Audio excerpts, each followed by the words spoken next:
Moi, je m'appelle Jason, je travaille comme conseiller en développement à l'Association touristique régionale des îles de la Madeleine, qui est un petit archipel situé au Québec, dans l'est du Canada.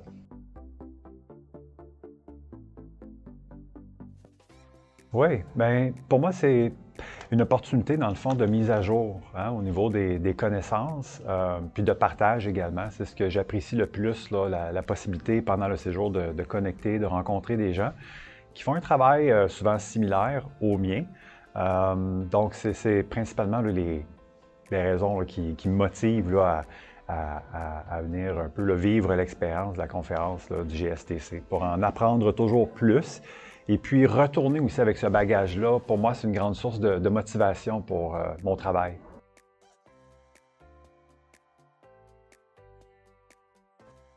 Oui, je vais présenter très sommairement, selon moi, les ingrédients ou les éléments qui font que les visiteurs aux îles de la Madeleine demeurent en moyenne 10 à 11 nuitées.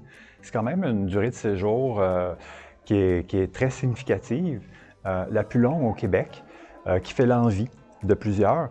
Donc, je vais aborder sommairement quelques éléments qui font ou qui expliquent pourquoi les gens demeurent aussi longtemps, notamment en lien avec la géographie, bien entendu. Notre situation géographique compte pour beaucoup. C'est pas facile d'accéder aux îles de la Madeleine. Il faut quand même... c'est ça. Donc, en termes de déplacement, on est relié avec un traversier, un avion, mais c'est quand même une situation géographique particulière. Puis il y a d'autres éléments également qui font que les gens demeurent aussi longtemps, notamment au niveau de l'hébergement. Et puis également dans la complémentarité, la diversité de l'offre. Et puis l'accueil des Madelinots, donc des résidents, compte pour beaucoup, selon moi, là, dans l'équation.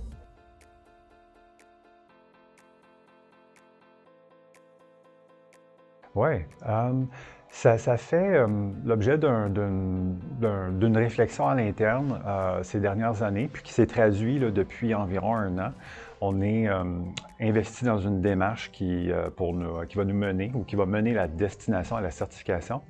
Donc, on collabore grosso modo avec une entreprise, une organisation canadienne qui s'appelle Green Step, qui a la capacité de réaliser la certification, notamment pour notre destination, puis également auprès des entreprises. Puis donc, actuellement, on complète un document d'évaluation de la destination avec plusieurs critères pour lesquels on a besoin de plusieurs partenaires. Donc, on implique plusieurs parties prenantes là, dans la collecte de données. Donc, on est à cette étape-là. Puis, c'est la certification qui est proposée par Green Step est reconnue et basée sur les critères du GSTC. Donc, on a bien confiance d'atteindre la certification en cours d'année cette année. Puis, même si on sait que ce n'est que le début, finalement, la certification, ce n'est pas une fin en soi, c'est vraiment un processus et un engagement qui est important pour nous, puis qui vient consolider, finalement, un peu tout le travail qu'on réalise depuis de nombreuses années là, dans une vision de développement durable.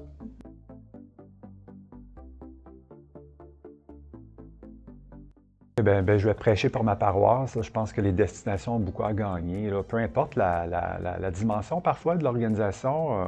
Par exemple, moi j'œuvre dans une très petite organisation, mais je pense que peu importe la taille, les sujets sont communs, les enjeux sont partagés également. Donc, bien voilà, principalement les DMO, là, un peu comme nous.